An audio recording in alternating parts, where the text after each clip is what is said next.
Hi guys, it's Daniel from Malta. This is my GS800 year 2011. I had a bit of a problem when I got this beast because it was stalling when I was either downshifting, either it was on idle at 100 degrees, so when it was warm. But there it goes. I'm pulling the clutch. So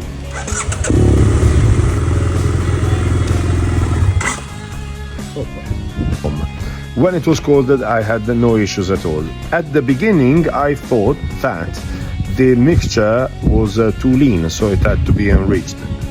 In fact, I got a Dynojet Power Commander 6, which I tuned in order to have a richer mixture. What happened then is that the things actually got to be worse. So I began, and there it goes.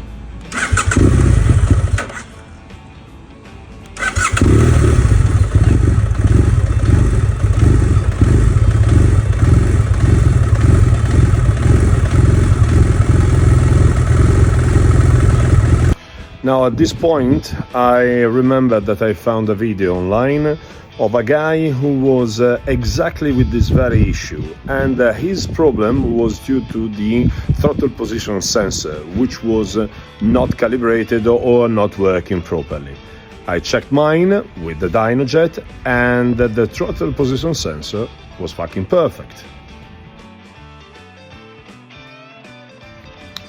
This very bike uses the MAP, which is a manifold absolute pressure, and it calculates the fuel to be injected according to the depression that there is in the manifold, and tunes with the temperature the fuel mixture. Now, with a slight change of kilopascal of pressure, since there is not a sensor which measures the airflow, it's gonna calculate like the ECU needs more fuel, and the ECU of the GS is enriching the mixture by itself.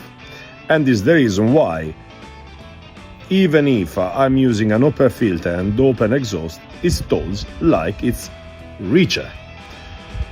So said, proceeded to calibrate and the throttle position sensor, and made the mixture leaner, and the result is impressive.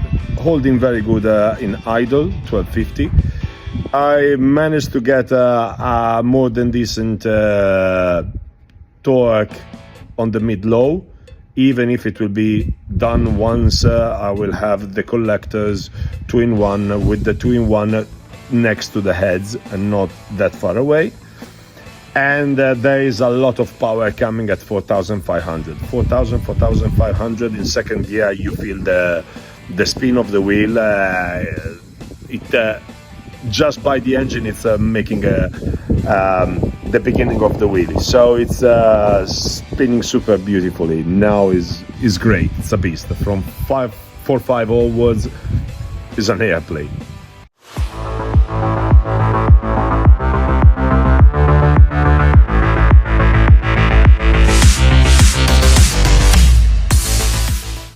Hi everyone, it's Daniel from Malta. I've seen that nobody yet have put the video, at least, of the Power Commander 6 on a GS800, so here's is mine.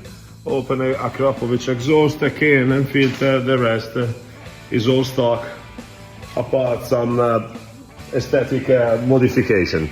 Therefore, I'm proceeding by dismantling the top cover and the instruction which are coming together with the power unit. So we proceed in dismantling 1 and 2 for this part, 1, 2, 3, 4, and remove the seat. So there is a sensor here which must be removed. It's simply applied like this. You just unplug. This one is the cigarette lighter which is on the key holder.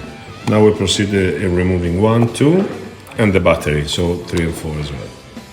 Passage not really clear on the instruction, these two must go, but even the one below the battery, so not these ones, the one below the battery must come out. This one I loosen it because I should remove much more than the simple fender, so I will try to move out the airbox without removing these. Let's see. Okay, so there are these two pipes to be unplugged. So you have to remove this one, remove this sensor. There is another sensor below, even this one must be removed. The two pipes under here and 1, 2, well, this sensor here, 3 and 4 screws. This is everything you have to remove the air filter. Pay attention, even this one has linked under there. So they are added to the airbox, even this one, important. So now we begin with the installation. This line here is eventually going to get the signal of the left injector, which is this one. You can see this is the line of the fuel, okay, this is the sensor, and this is the left injector and the right injector. So the red one, red and orange, go on the left. The yellow, red and yellow, the yellow goes on the right injector. Now the injector is plugged in like this, so you need just a screwdriver in order to remove it. Okay, you can just take a small distance out of it and it plugs out quite easily. So this young boy helped me out to recover the one that I lost down there.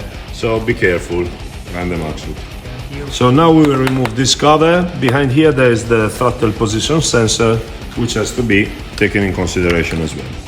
So once it's removed, we have the same fitting. We remove this one and we make the bypass exactly like we did for the injections. So, suggestion post-installation, instead of starting like this, I would have put this one here, passing the main wire through here and entering all the airbox system. So yeah, for future, do that. Don't leave the wire just hanging out like this. Now I will find a way, probably pushing the Dynojet through here and coming up there. So here there is like a small spacing which was even present before, but I think that there is a spacing which has been removed in the meantime. All the sensor, double check that they are all linked. This is the negative of the Power Commander, and the power unit is being fed by the injectors by the other plus. This one I have to plug it in and double check that all the pipes are fitting exactly. Attention, this one has the plate which is just behind this radiator here. This one has two fittings on the main mountings. If they are not fit exactly, you will never be able to place one and to screw back in.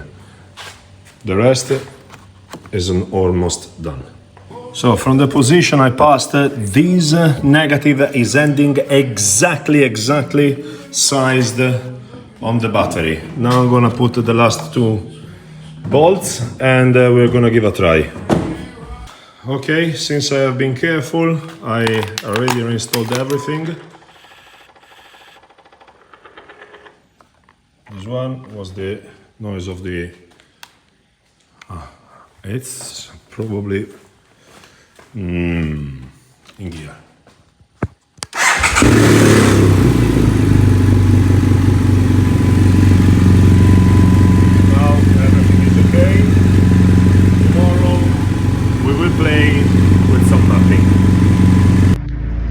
Change of environment. Today I'm home and I'm gonna load the mapping that I downloaded from the Dynojet website straight on the ECU, and the procedure is quite straightforward and very simple from what I have seen online from their proper website, and so I'm gonna give a try and let you know.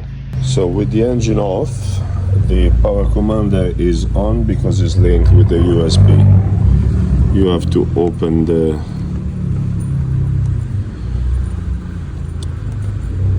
software. We are gonna open the map for the open exhaust, which is number 2. And we send. You sure you want to go to position 1? Yes. The existing map with this map, yes. And the map position 1 is set. Once done, we disconnect the ECU. Computer thanks. And we give a first try. Started, it's working, we're going for a test ride. This is the configuration I applied. So now we have the adjustment. After I loaded the map, it was a minus 4, so it was enriching by 4%. I had to minus the 10, and I maintained in the mid ranges almost no changes. Then I enrich while it goes up.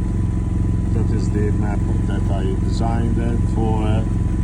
It's nothing extreme, it's very balanced, and the idle is perfect. Now, as you can see, it's running with the 0 throttle, and to have the calibration of the throttle is just from here. So here, by turning it off, you have everything. Opa, now we have it. As you can see, the throttle position sensor is extremely accurate. You can even modify from here the minimum and the maximum voltage, which is taken in consideration the TPS. Now, at the very beginning, these two values were a bit offset. Now they are just perfect. So said, the previous video was showing on 2%. Now the value is just perfect.